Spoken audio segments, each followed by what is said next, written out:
Welcome to the Deep Dive. We are here to take a massive stack of articles, research papers, and clinical notes and extract the absolute most important knowledge and insights you need to be well-informed, or maybe even ahead of the curve. Today we're cracking open a concept that really challenges how most of us interact with our own healthcare, the myth of the normal lab result. Right, we're focusing on 3 foundational micronutrients. That's vitamin B12, iron, and vitamin D, and we're asking a pretty critical question. A very critical question. If your blood test result comes back and it falls within that established normal range, are you actually truly protected from long-term neurological compromise and cognitive decline? And that myth is exactly where we're starting. For decades, standard medicine has kind of operated on this binary, You're either deficient or you're fine. There's no in between. Well, exactly. But our sources today, which are a recent stack of some pretty heavy-hitting neurological and physiological research, they suggest that for the brain there is this massive, often totally ignored gray area. So the answer to whether normal is really enough, especially as you get older, our sources are saying it's a surprising and pretty definitive no. And that shift in perspective is absolutely crucial. We're moving the conversation away from outright deficiency, the kind that causes catastrophic, immediate symptoms, and we're focusing on something much quieter, suboptimal status. Suboptimal status. So you're not sick, but you're not well. Precisely. The problem is that your brain requires optimal fuel and optimal infrastructure, not just baseline sufficiency, to maintain its function over a lifetime. So when you're just scraping into that accepted normal range, the effects might not be visible as a disease right now, but they're quietly manifesting. It's a subtle reduction in processing speed, maybe a little trouble with memory recall, a dip in your attentional focus, and it happens over years. So we're really setting the stage to understand why that lower normal zone leaves your brain so vulnerable. We are. So our mission today is threefold, and it's going to get deep into the biochemistry, which is the front part. It is. So first, we're going to unpack these new findings that are fundamentally redefining what adequate B12 means for the brain. And that means moving away from just looking at the simple total count. Then second, we have to detail the indispensable role of iron. And I mean indispensable. It's not just for carrying oxygen. It's the literal, non-negotiable power source and signaling regulator for every single neuron in your head. And finally, and this is where it all comes together, we're going to connect the dots.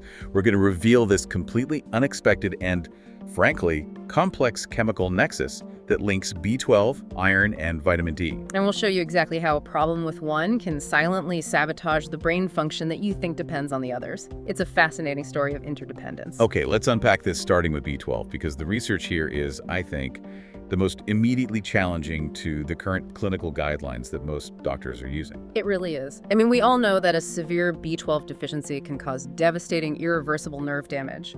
That's textbook stuff. But a major UCSF-led study, and this was focusing on otherwise healthy older adults, suggests that the current B12 recommendations are simply missing the mark, at least if the goal is preventing typical age-related neurodecline. Missing the mark how? Are the levels just too low? That's a huge part of it. This study, published in a top journal, Annals of Neurology, is essentially a call to action. They tracked a group of healthy older adults and looked at the relationship between their B12 status and actual quantifiable markers of brain health, things you can see on a scan. And what did they find? They found that the traditional clinical thresholds for B12, the numbers that get you a pass on your lab report, may be far too low to offer adequate neuroprotection against the typical signs of aging. So they're effectively calling for new, higher guidelines, especially for older people who want to keep their brains sharp. Exactly. But the truly crucial distinction they made wasn't just about pushing that numerical cutoff higher. It was about what exactly they were measuring in the blood. Okay, this is key, because if I'm reading these sources right, that total blood B12 number, the one we typically see on standard lab work, might be, wildly misleading for the brain. That is the absolute key insight, and it often escapes routine clinical practice, so it's critical for you to understand this. When a lab measures total serum B12, they're measuring the entire inventory of B12 floating around in your blood. The whole supply. The whole supply attached to various transport proteins. Think of B12 as cargo being shipped into a city.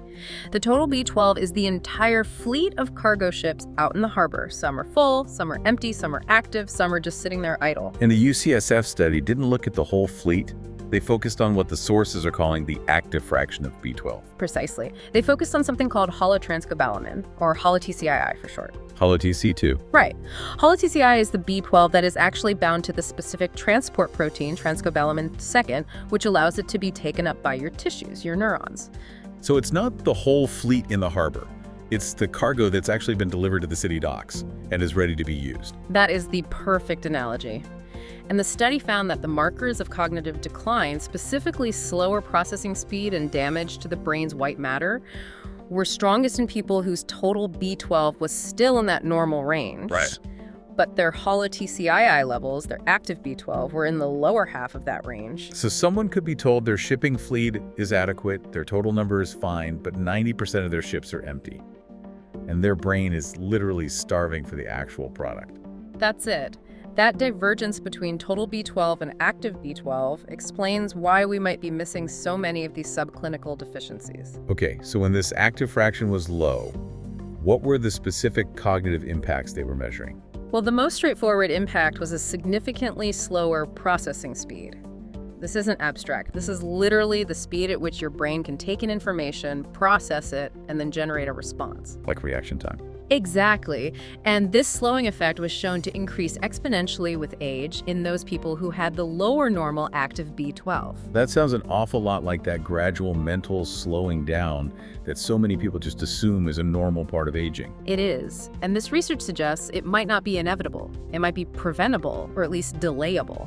But beyond just speed, the MRI evidence was even more striking. What did the scans show? They observed larger volumes of white matter hyperintensities, or WMH. Okay, break that down for us.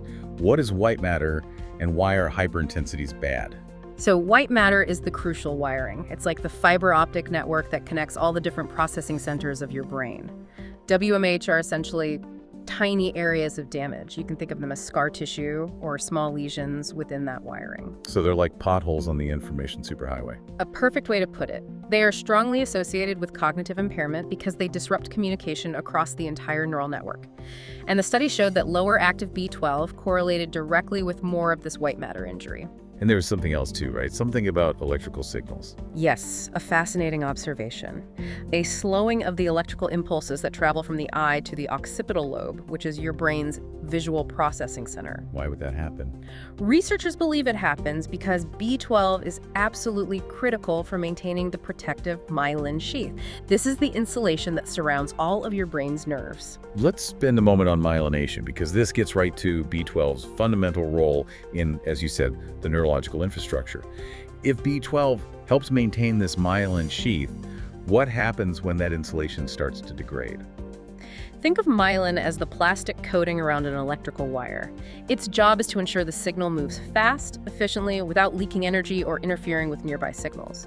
B12, or cobalamin, is essential for the regular, healthy production and maintenance of this myelin. So when functional B12 drops, the insulation is compromised, it gets leaky, it gets thin.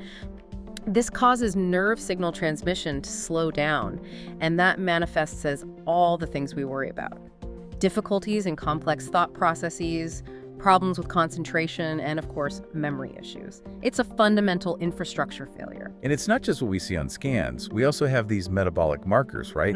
The chemical flags that go up when B12 starts running low inside the cell, even if the total serum number in the blood looks okay. These are crucial diagnostic tools that are, unfortunately, not always used.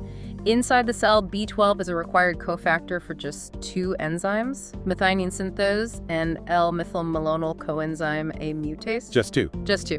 But when B12 levels are suboptimal, the function of these two tiny critical enzymes slows down. And this leads to a dangerous buildup of their respective substrates, the things they're supposed to be processing. So let's talk about the first one. Homocysteine. I feel like we hear about this a lot. You do, for good reason. When methionine synthase slows down because it doesn't have enough B12, plasma homocysteine build up. High levels of homocysteine are a known, independent risk factor for serious cardiovascular events like heart attacks, stroke, and it's been increasingly linked to Alzheimer's disease pathology. It sounds like a toxin. You can think of it as a toxic factory byproduct. The factory, your cell's metabolism, has to keep running. But if the cleanup crew, which is B12, is understaffed, This toxic byproduct piles up and starts creating systemic damage. And this toxic buildup leads to silent brain injury, doesn't it? It does. When you have low functional B12 paired with high homocysteine, you create an environment of intense oxidative stress. This triggers a cascade, calcium influx into the cells, which overexcites them and eventually leads to apoptosis-programmed cell death. So your brain cells are literally dying off, slowly. Silently, incrementally, over years. Now, the second metabolic marker is even more specific to B12.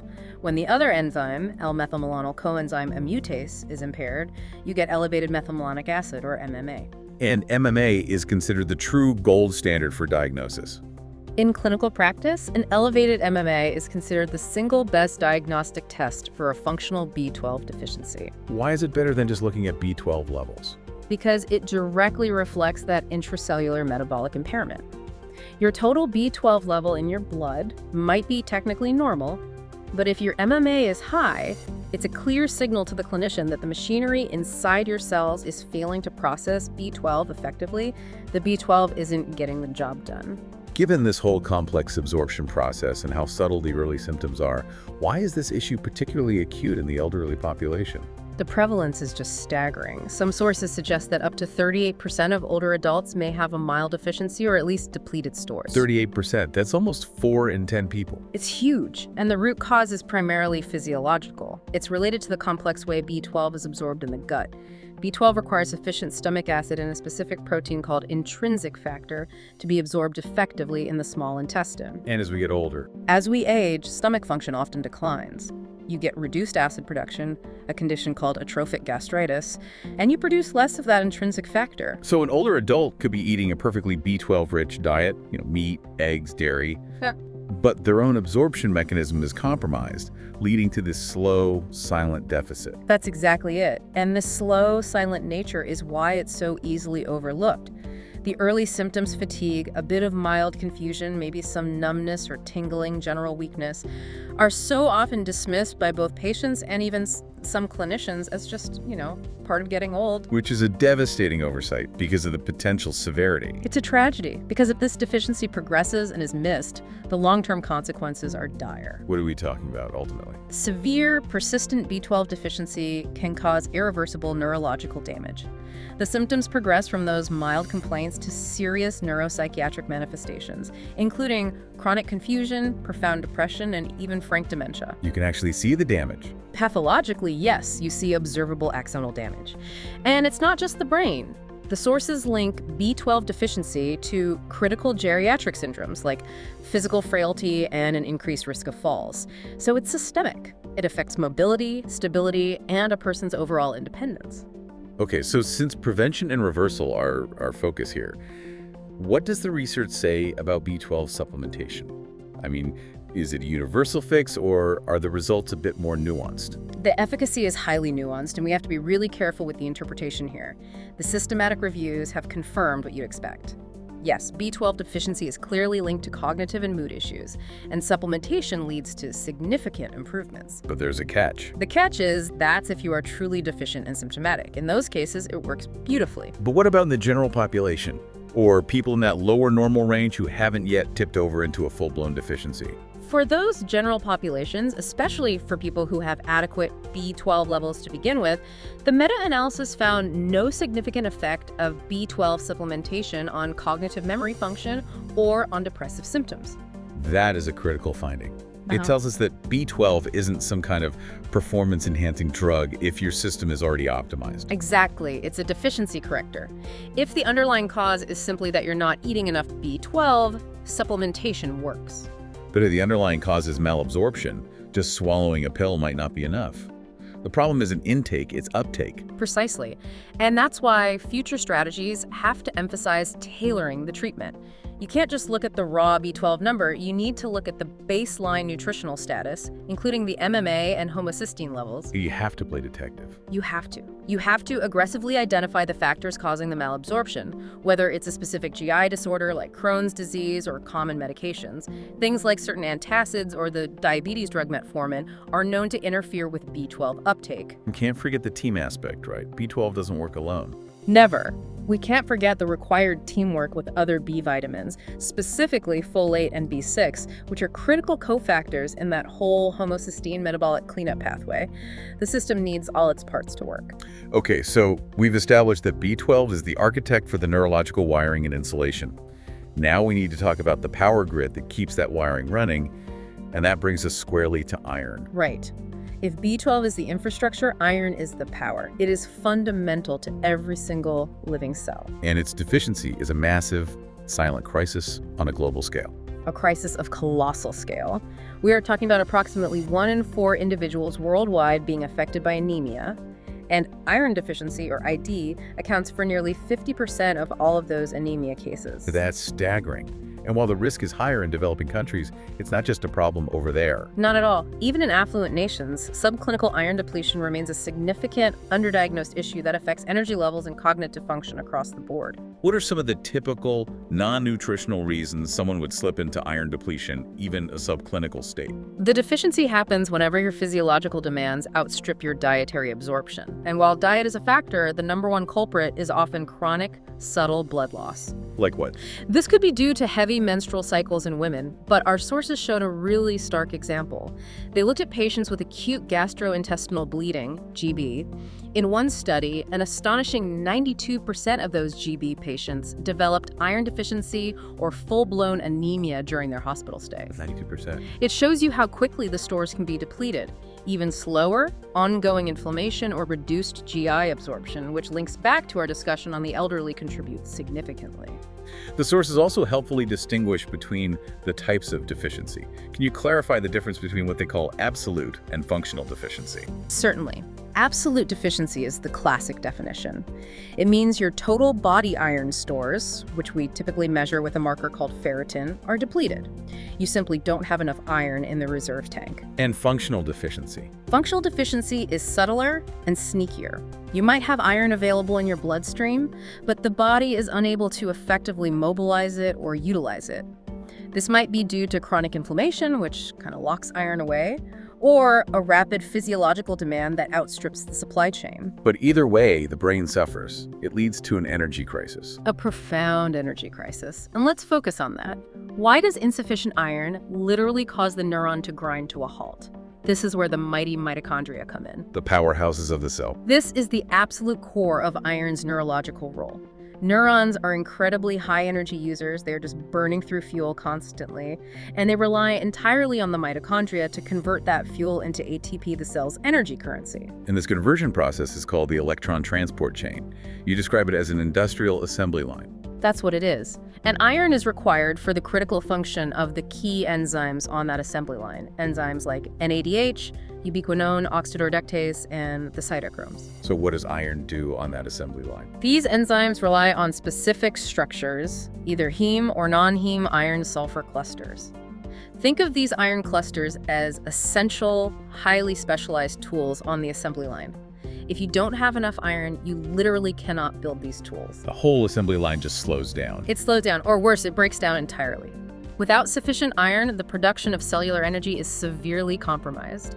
And if the brain is starved of energy, every single function, from recalling a memory to generating a single thought, slows down. That energy deficit is huge, but iron also plays a more specific chemical role in communication, right? Affecting our mood and motivation. It does, right down to the level of signaling. Iron plays a critical role in neurotransmitter pathways. Specifically, it modulates the production and the movement of the membrane proteins that are responsible for monoamine transport. What does that mean in simple terms? It means that an iron deficiency can impair the efficiency of key signaling systems like the dopaminergic and serotonergic pathways. Dopamine and serotonin, the big ones. The big ones. Dopamine is central to motivation, focus, and reward. Serotonin affects mood, sleep, and well-being. When iron is suboptimal, these pathways just become inefficient, and recent studies have confirmed this directly. Iron deficiency demonstrably slows neuronal processing in the central nervous system, affecting response time and alertness. And when we look at the brain anatomically, which specific structures bear the brunt of this iron deficiency? Where does the damage show up? The impact is heavily concentrated in two areas, the hippocampus and the striatum. The hippocampus we know is all about memory. Right, it's essential for consolidating new memories, for spatial navigation, for learning, basically our higher cognitive processes. The striatum is the hub for executive control. The brain's air traffic controller. That's a great way to think about it. It manages planning, inhibitory control, stopping you from doing something, impulsive sustained attention, working memory, and emotion regulation. So a problem with iron in the striatum would show up not just as poor memory, but as difficulty focusing or even regulating your emotions. Absolutely. Disruptions in these areas due to iron deficiency have been specifically linked to a whole host of behavioral and mental health issues. Increased anxiety, depression, sleep disorders, and in severe cases, even the manifestation of psychotic disorders. It's a systemic issue affecting both cognitive capacity and emotional stability. It really is. I have to say, the data on iron deficiency in children and adolescents was particularly alarming to me.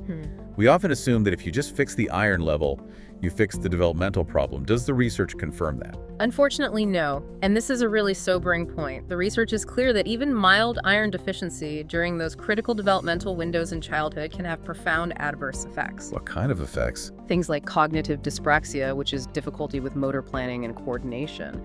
But what's most sobering is that these adverse developmental effects may actually persist even after the child's iron status is eventually improved. So the damage is done. It highlights the critical, time-sensitive nature of proper iron nutrition early in life.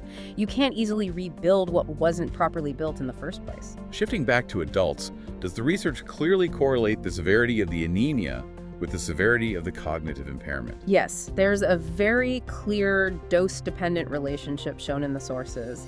One study that tracked neurologically intact adults showed a significant link between low hemoglobin, which is the marker for anemia, and measurable cognitive impairment. So the worse the anemia, the worse the cognition. Exactly. Specifically, patients who were classified with severe anemia showed significantly lower mean scores on the Mini Mental State Examination, the MMSE, which is a standard cognitive screening tool. And they recorded higher error rates across a variety of cognitive tests compared to those with only mild or moderate anemia. So the worse the blood-based iron depletion, the worse the observable cognitive function. It's a direct correlation. Given that strong correlation, the impulse is to just aggressively supplement. What does the evidence say about targeted supplementation, for instance, in high-risk populations like anemic school-aged children? In those targeted deficient populations, the evidence is strong and it's positive. Systematic reviews show that iron supplementation improved key performance indicators: intelligence, attention and concentration, and memory in school-aged children who were already anemic. And did it matter how they took it? It did. The studies revealed that the regimen matters significantly. Frequent administration, so daily or twice weekly, yielded a much greater beneficial effect than less frequent dosing. This suggests the body needs that consistent iron input to replenish those critical stores and maintain those high metabolic rates. That sounds promising, but we have to acknowledge the caveats. Iron, unlike B12, can have some immediate, tangible negative side effects that can really complicate treatment. Absolutely. Iron supplementation, while it's vital, is also notorious for causing uncomfortable gastrointestinal side effects. We're talking about constipation, diarrhea. Constipation, diarrhea, abdominal pain, nausea. And if these aren't carefully managed, maybe by using different forms of iron or starting with a very slow dosing schedule, they lead directly to poor patient adherence. And that, of course, defeats the entire purpose of the treatment. And there's another significant health risk, right, associated with iron supplementation in certain global settings. Yes, and this is crucial for the global context. We have to remember that iron is a nutrient required by all living things, including pathogens. So it can feed the bad guys too. It can. Therefore, iron supplementation may increase the risk of infectious illness, and specifically that includes malaria. The World Health Organization, the WHO, has very strict guidelines recommending monitoring for fever in children who are receiving intermittent iron supplementation in any malaria endemic setting. So it's a complex biological trade-off. It is. We have to supply the brain with energy, but we also have to recognize that providing excess free iron can inadvertently support pathogenic growth.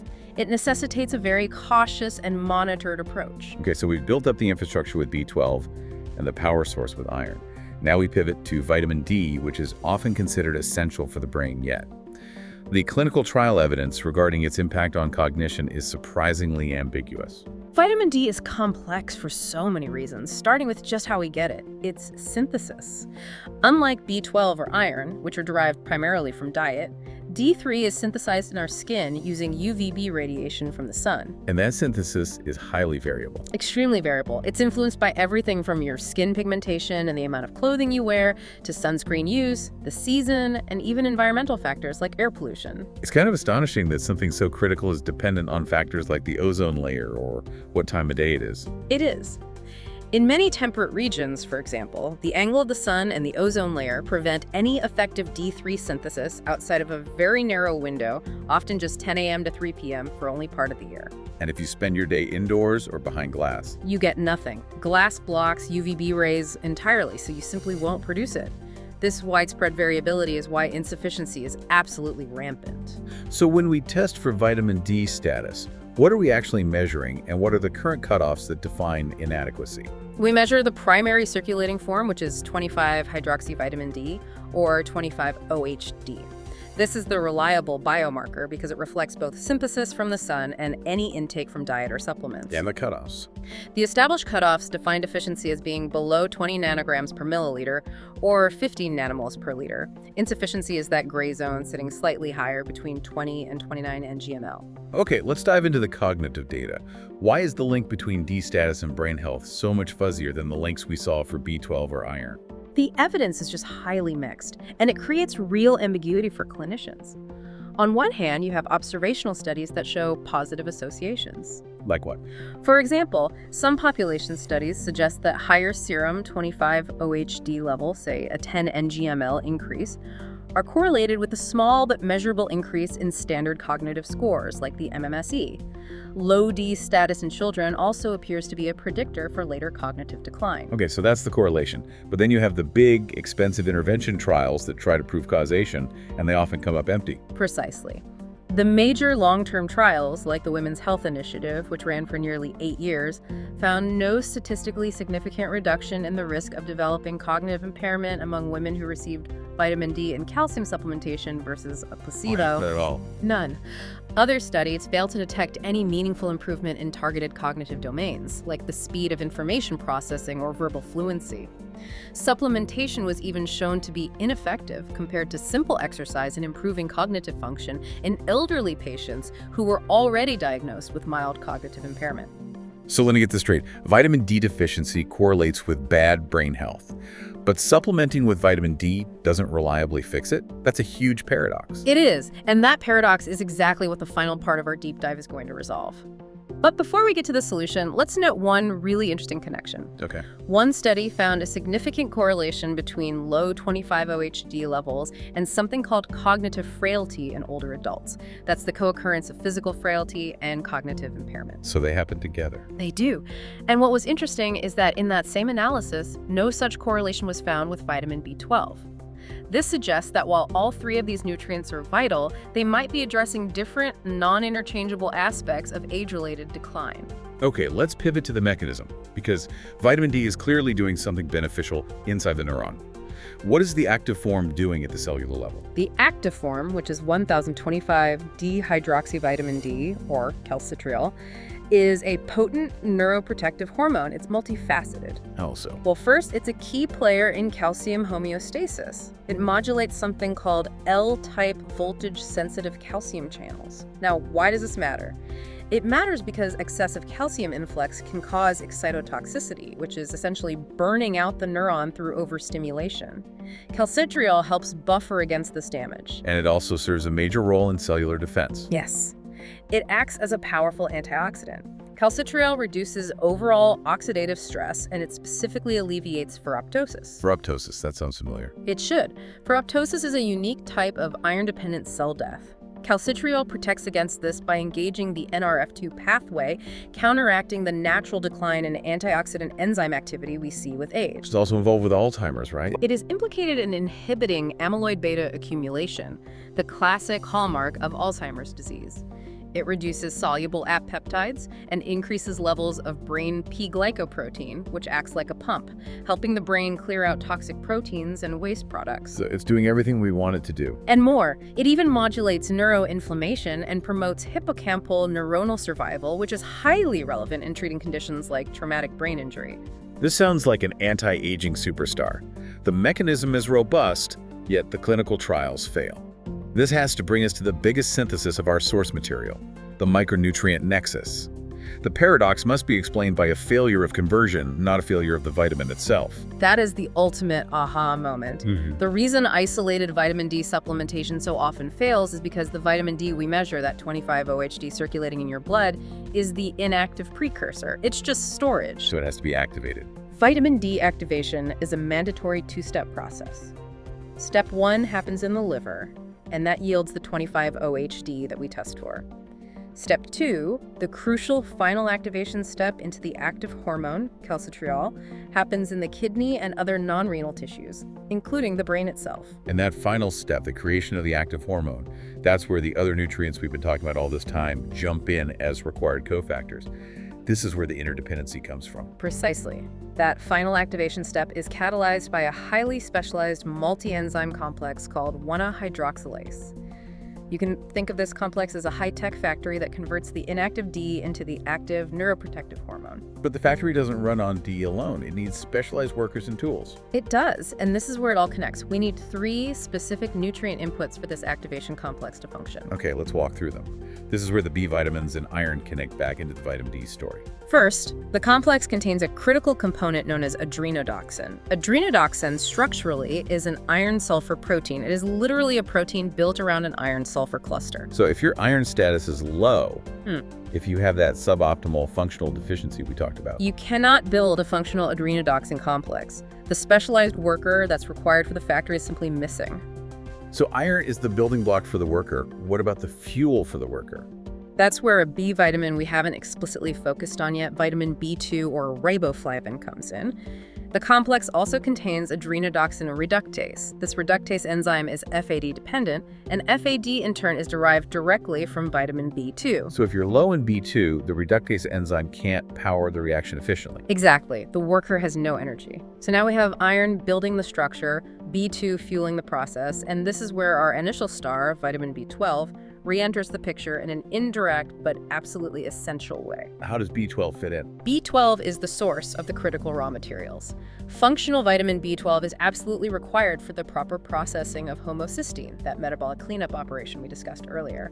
This process generates free cysteine and sulfur. And it's that sulfur. It is this free cysteine and sulfur that are then used in the formation of the iron-sulfur clusters that sit at the very heart of the adrenodoxin protein. Wait, let me make sure I have this. A functional B12 deficiency means you can't generate the sulfur that you need to bind with the iron to even make the core structure of the enzyme that activates vitamin D. That is the chain of events. A functional deficiency in B12 indirectly compromises the core physical structure of the entire 1-hydroxylase enzyme complex. The ultimate consequence of this is huge. It's massive. You could have technically normal circulating 25-OHD levels, a full inventory of precursor D, but if you have silent suboptimal deficiencies in iron functional B12 or even B2, you are dramatically reducing your body's ability to manufacture the active neuroprotective hormone calcitriol. This mechanistic link provides such a powerful reason for the ambiguity in the clinical trials.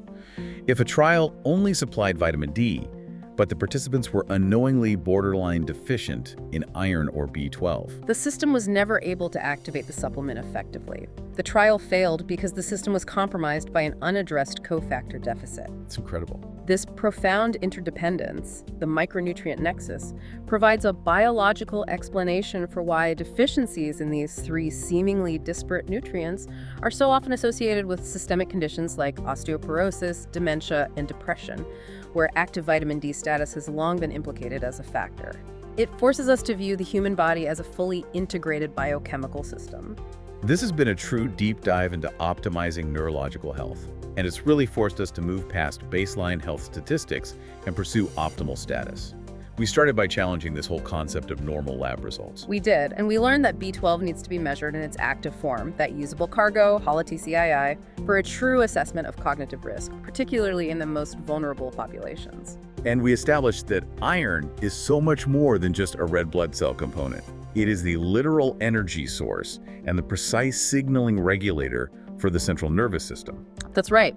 Even a mild suboptimal status leads to a measurable slowing of neuronal processing and compromises the brain's executive function centers, like the striatum. But the biggest piece of synthesis, this micronutrient nexus, proves that these are not three separate problems that you solve in isolation. Not at all. When you trace the pathway for the final activation of that neuroprotective vitamin D, you find iron providing the structure, B2 providing the fuel, and functional B12 providing the raw material necessary to even build the enzyme complex. So treating a low vitamin D level might be entirely ineffective if a silent B12 or iron inadequacy is preventing the conversion machinery from even running. It forces a powerful conclusion. Achieving optimal neurological function is about managing the entire ecosystem of cofactors, not just ensuring single nutrient adequacy. It validates the whole pursuit of optimization, not just avoiding outright deficiency disease, but striving for peak physiological function to protect against that gradual, insidious decline we all used to consider inevitable. So what does this all mean for you, the learner, as you reflect on this research? The research on B12 in particular gave us a stark and frankly alarming warning. Neurological complications resulting from B12 deficiency have a short window of opportunity for correction. It's a very short window. Once that white matter damage or axonal injury is severe, the sources emphasize the difficulty and sometimes the impossibility of reversal. Given that lower-end B12 status and the severity of anemia are definitively linked to measurable cognitive decline, the final provocation is this. If the system is so highly interconnected, and if early damage is so difficult to reverse, how might proactively managing these suboptimal levels, years, perhaps even decades earlier, long before symptoms become apparent and while the brain still maintains its capacity for repair, fundamentally change the trajectory of age-related neurological decline? The answer to that question, shifting from deficiency detection to prophylactic optimization, could radically redefine the future of healthy aging.